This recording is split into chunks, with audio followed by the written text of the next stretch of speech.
I fucked you up. I've been bitching and topping for years now. Years. Just, they had a couple. Like so when I first started this, topping was that like slightly more expensive brand that was like unattainable. It's like, oh, I have to stick with this lowly SMSL gear. And then I would have eventually gotten to topping stuff and it wasn't that good. I was like, oh, what the fuck am I waiting for this? The things went from like $80 to $110 and I was like the biggest leap ever. I think Topping's been watching my videos. This MX3 is one of my favorite devices. Devices. What is it, Zeos? Well, it's a little desktop amp for speakers. Whatever $2,000 speakers you got lying around. And Bluetooth. And it's got a headphone out. And a remote control. Oh, and the headphone out can push argons. Even though the thing says shouldn't, it can. So this is the all-in-one. This is everything. This is the whole, this is the unit. Coaxial digital input, fiber optic input, Bluetooth input, analog input, subwoofer output, line input, 5 inputs, a subwoofer output, a good headphone amplifier. Small. Did you see the face of it? Do you see the volume knob? Which actually, hold on. Do you not like using the decibel and the absolute? You want to use just like the old school? Here, let's do oh, wait. Okay, so now it'll count from 0 to 100. You see the knob, the precision knob that you press it, and now we're on Bluetooth, and press it, now we're on USB, and press it, optical, coaxial, and the only one hooked up currently is, well, the Bluetooth line in, and you should still be going on. Subwoofer output. Now here's the only, if Zeos was designing this, there's only one thing that's missing, and that's the subwoofer output on the back. Which I'll show you the back. I don't unplug things anymore. Fuck that. No one's paying me enough. USB, fiber optic, subwoofer output, coaxial digital input, line input, speaker left, speaker right, speaker left, power's down here, and here's your Bluetooth antenna. The only thing that's missing, if I had my magical list of like everything that'll make Zeos happy in the whole world, the only thing that's missing is when you plug in the subwoofer, it doesn't kill the low frequencies to the speakers. Because that's the reason you add a subwoofer. Like, there's not enough low end. But you also don't want the subwoofer, you don't want the speakers trying to produce 22 hertz when you have a subwoofer installed. So you want to sort of cut it off and roll off. Like the Vanitus will do that. You plug it in, it detects it, and says, oh, something's plugged into the subwoofer output. I better DSP this, cut off the low frequencies to these. These get to play louder without distortion, and then a subwoofer comes in. It's the only thing that this is missing. Only 38 watts a channel in 8 ohms, 40 watts a channel in 4 ohms. But, and I had to download the manual to really like to get into it. Really good numbers. On the actual speaker amp, 91 or 92 dB SNR, which is the signal to noise ratio. That's really good. Then you look at the output of the headphone and it's like 0.005% THD at 130 milliwatts, which is not a lot, but the maximum milliwatts of about 257, so a quarter of a watt. Signal to noise ratio on the headphone output is 103. And this has all these measurements. Like, what topping, you know the price? Should I tell you the price? It's $133. This is a little, so here's the thing. The AD18, the SMSL AD18, stricken from existence as far as I'm concerned. The Sabaj was a good alternative to the AD18. Gone. One reason. The headphone output on this, which I was just playing them off of, I'll explain a little bit. So, this is going to sell to anyone who wants an all-in-one DAC, headphone amp, speaker amp solution for a desk, and also for anyone who's like, I don't want a sound bar, but I have, these speakers. Boom, buy fucking this. Buy it, buy it, buy it. It just covers everyone's bases. All the bases. Let me tell you why it's perfect in a living room. Because the volume indicator is huge.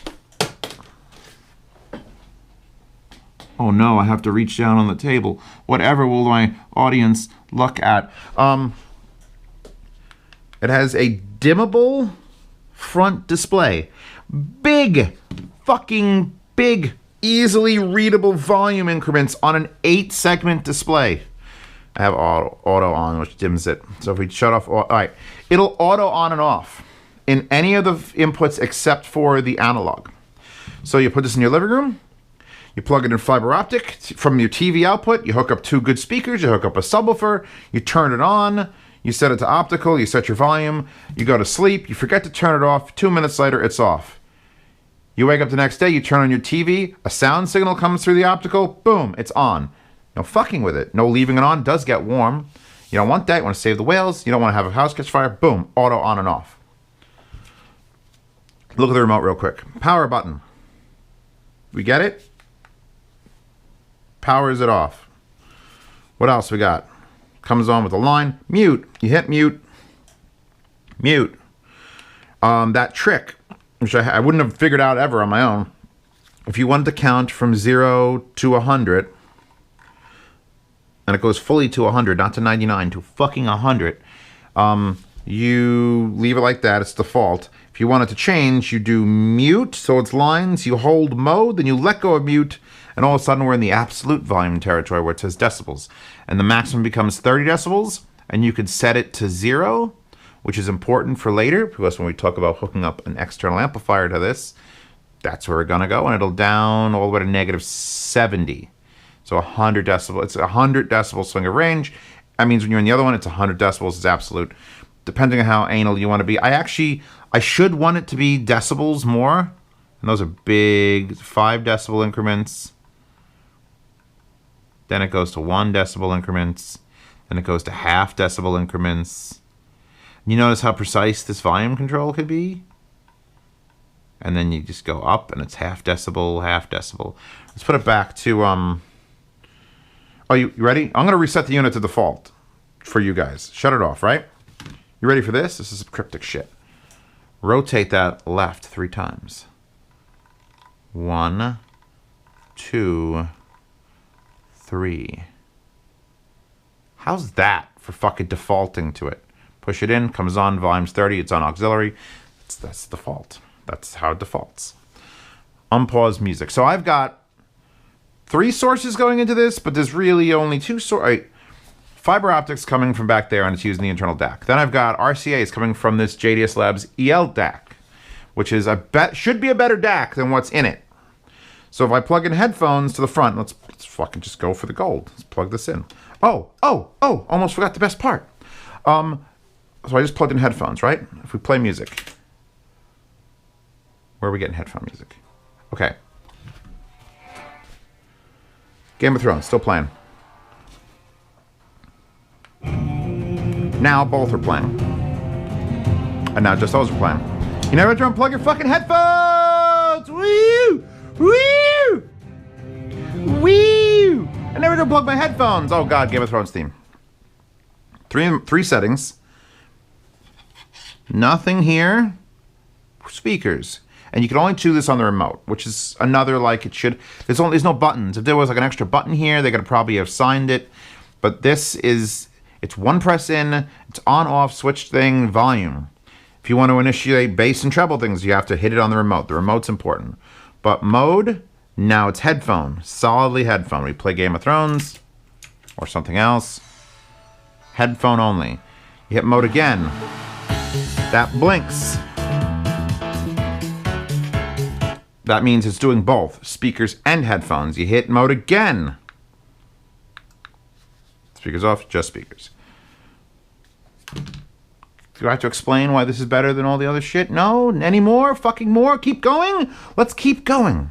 All right, so these are argons. These are Mark III argons. These are hard to drive. Like Emotiva Basics hard to drive. And even though this said it only does 1/4 of a watt, if I switch it off of that, and you do both and the volume's off, it remembers individual volume levels for the headphone or the speakers. So when you switch, you don't have like a massive jump, like it's at the speakers at 60, but your headphones should be at 30. It remembers. You can see it. All right, what am I in? Auxiliary. So Oh, another thing that it does, and I was complaining endlessly about this on other things, is when I switch between, say, auxiliary, and then, gotta play Bluetooth, hold on.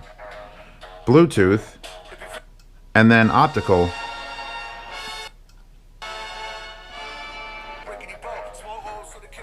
All the volumes are the same. They've actually internally leveled. Usually Bluetooth is quiet. And then the internal DAC is either quiet or loud, and then the auxiliary input is either loud or quiet. Everything's the same.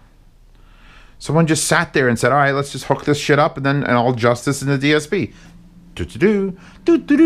Done. Fucking fixed. Why can't everyone do that? Everyone else is like, Bluetooth is like super quiet. So you turn the volume up, then you switch the input, and all of a sudden,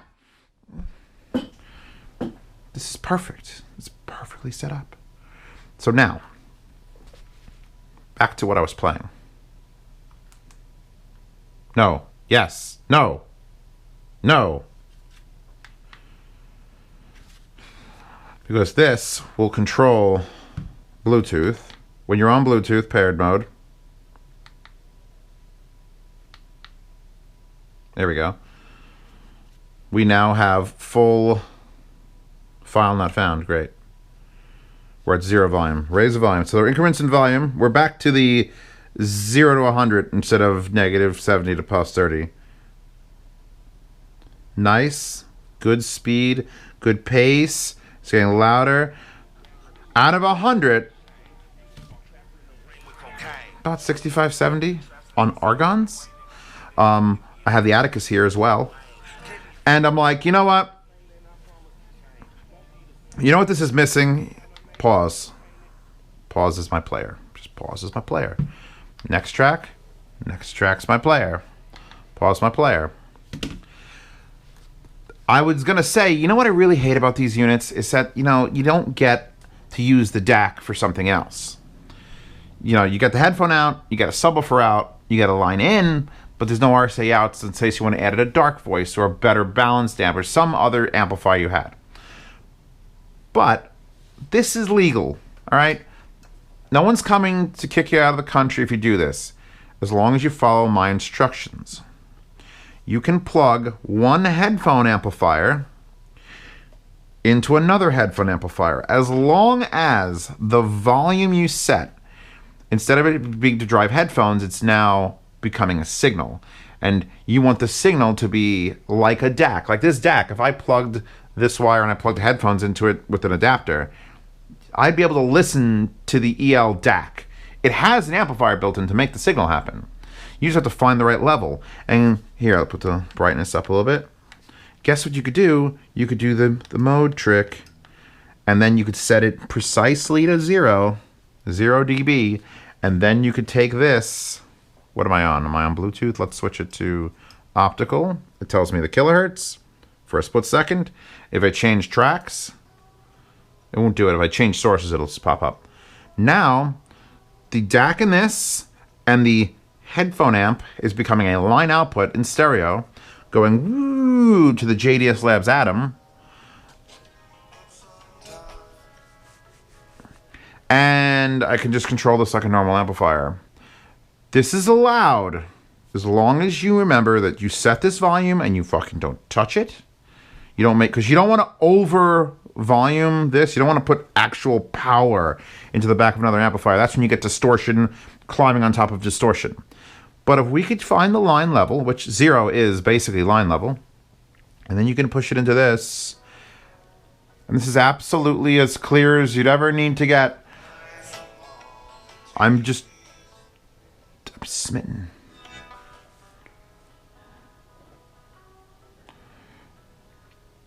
Nobody would complain about what I'm hearing right now. Like, oh, you know, this sounds like shitty whatever. So now I could pop this over to auxiliary. Exact same volume coming from that. So now I'm basically passing through this, through this, through this, through this. And there's not really much damage going on. Not enough damage for me to be like, oh God, I can hear it. Next track there.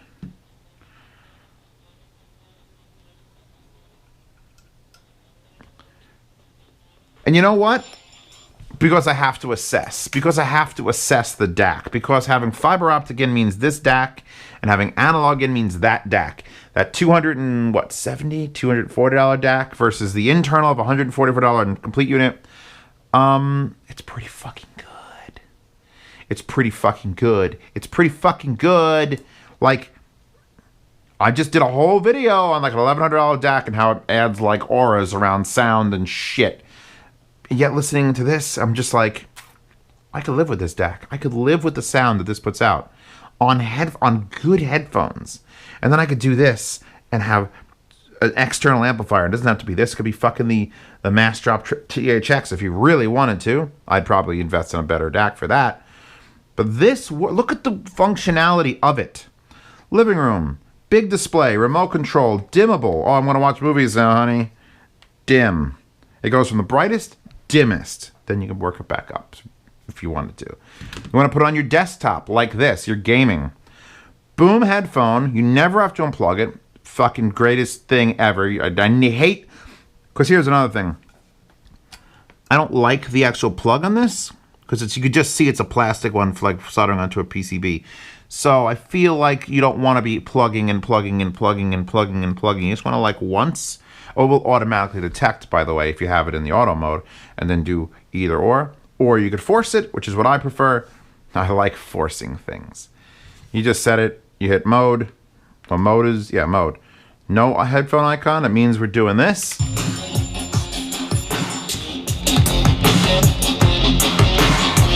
So this is only 38 watts. These are, I think they're 8 ohm speakers.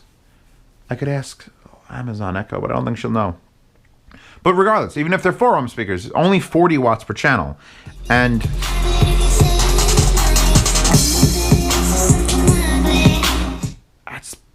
that's Grimes' Medieval Warfare from the Suicide Squad soundtrack. Maybe you've heard of it. Let's try something else. Basement Jack, set your body free. This is the urban. It's so clean. It's so clean. It destroys everything else in the fucking 8018's gone. Sabaj gone. This has so much more going for it for like the same price. It's better looking. It's got more functionality. I love the fact that you can come... let me put it back to the... like the fact that you could switch from absolute to like relative volume display on the front. Who fucking needs that? I do. Me. So I could set it for this at 0 decibels exactly. Well, I can leave it dim or make it brighter or make it the brightest. Let's make it the brightest. If I set it to auto, it'll be auto on, auto off. We can just see what that button does. And select is obviously for which input, then mode, then treble. So you hit treble, and then you could use this up and down, plus and minus 10 dB, right? If you hit it, though, you could also adjust it here. You can't access treble and bass from the unit itself. Again, it's lacking in buttons. You want to shut off that treble? Hold it down for 2 seconds. Resets the treble. Perfect. No dicking with it up and down. I don't want to hear that anymore. I love they've added like this little concave bit to put the actual name on. Like there's MX3, but the topping bit is just whooshed. So it's on a slight angle back to display itself. I love that it's amber and not blue. I will marry you, topping. I will get the fucking ring if you just keep everything amber. Keep it amber. Now, so we're at 0 volume, and we have this very nice knob. I love the notched look. It's not a circle. It could have been just a round knob. I wouldn't have liked it as much. I guarantee you this made me buy it. If it was just a normal knob, I wouldn't have liked it. If it was blue LED segment display and a regular knob, I would have probably fucking went meh. 1, 2, 3, 4, 5. Wait. Ready? Vertical, basically. We're going to go around 50%. Pausing that for a second. So that's 15. 15 numbers we change. Oop, I did it already. If you turn the knob fast, let's see if I get it. 26, 38, 58. Boom. So I went from here to there, and I got 58 numbers changing because it has a slightly too sensitive, like you could go 1 individual decibel every single time. It's great and I love it. Or you can go, I want loud. Ready? Loud. Loud. 84, 100, 100 to 27, 93 to 32, 88 to 36. If you understand your amp, if it's not your friend being a dick, you can individually notch it down as much as you want. Or you can be like, God, this is really quiet. Boom, 100. I will find myself being OCD, however, since it will line up flat, and then I will adjust with this to make it exactly what I want. So the knob isn't crooked. Can't have a little crooked knob. Please, I'm gonna have to update my amp buying guide. This has to be on it. This has to be the top one, regardless of price. 144, and it comes in silver or black. I personally like the black because I think it's got a better contrast with the front. But now we're just being pedantic. Hold that, shut it off. Could you ask for more? What else do you want? What else do you want? It's fucking perfect. And you could even line out the front if you pay attention and put it in the absolute volume by doing that whole mute mode, let go thing. You get next track, last track, a Bluetooth. And it's sexy. And the edges are not straight. They're slightly concave. That's another thing. When you pick it up, it's like, oh, that's nice. It's a nice little feature. They didn't have to do that, but they did it anyway. I love this thing. I love it. It's probably going to end up in a yard sale, though, because it's brand new. It's on Amazon. If I need another one, I'll buy it. Someone out there needs this more than I do. For your living room or for your computer desk or for your fucking office, anywhere. Because the headphone amp is legitimately good. You're not grasping this. I don't think I sold it enough. Hold on, back up. This review's not over. The headphone amplifier in it is fucking great. Is it as great as a JDS Labs Atom? Hell no. But it's better than all the other combo. This is headphone amp quality on the levels of PS Audio Sprout. All right, doesn't have the power of the PS Audio Sprout, doesn't have the power for the speakers, doesn't have the power for the headphone, but it's clean. I put headphones on it and I don't want to gag, or I don't know that I'm like, oh man, I know this is going to sound better if I did it on something else. You got to have this unit. No. Please consider this. All right, it'll be in a yard sale though. Boxes out of my fucking house. The MX3 will be linked in the description. I'll link probably the Atom in the description. What the hell? I'll link the little Fio, the M9, because I just don't get enough play out of that thing. Her giant heart will be in the description as a wallpaper. Please check out my buying guides on Reddit, which are updated every once in a while. I'm not going to say monthly now because that's a lie. But they're a much easier way to just see everything I like in a certain price range for amp stacks, headphones. Check those out. Check out the Patreon. Again, yard sale. If you don't know what that is, 1st to the 10th of every month. Every month. I say, I bought this for $144. I do not need it anymore. Would anyone like to buy it that is a patron of mine? And anyone who's $5 or more, they get a post, there's an email. You say, I'm willing to pay you $37.18. And if you're the only person that wants it, or the highest bid in the random anonymous email, because it's blind and silent, you win. We email you. You say you win. Give me your address. Here's a PayPal. I send it to you for free because I'm in America. I have a UPS business account. I could send anywhere in America for free. If you want this and you're in the Ukraine, or you're in Mother Russia, or you're in Japan, you pay half shipping. That's what the yard sales are. There's usually like 8 to 10 items for sale, and I post videos on this channel. I've been using the community tab a lot more in YouTube up there, just announcing sales and deals and little cutesy things or things I get. So that's nice. Also, when I stream on that platform that isn't this platform, can't really say it. I don't want the closed caption to read it. Anyway, I'm done here. Sorry for rambling. My end screen is like 27 minutes long. Her, this, that. We're done here. Fucking win topping. Congratulations. Clap you off the stage. Off.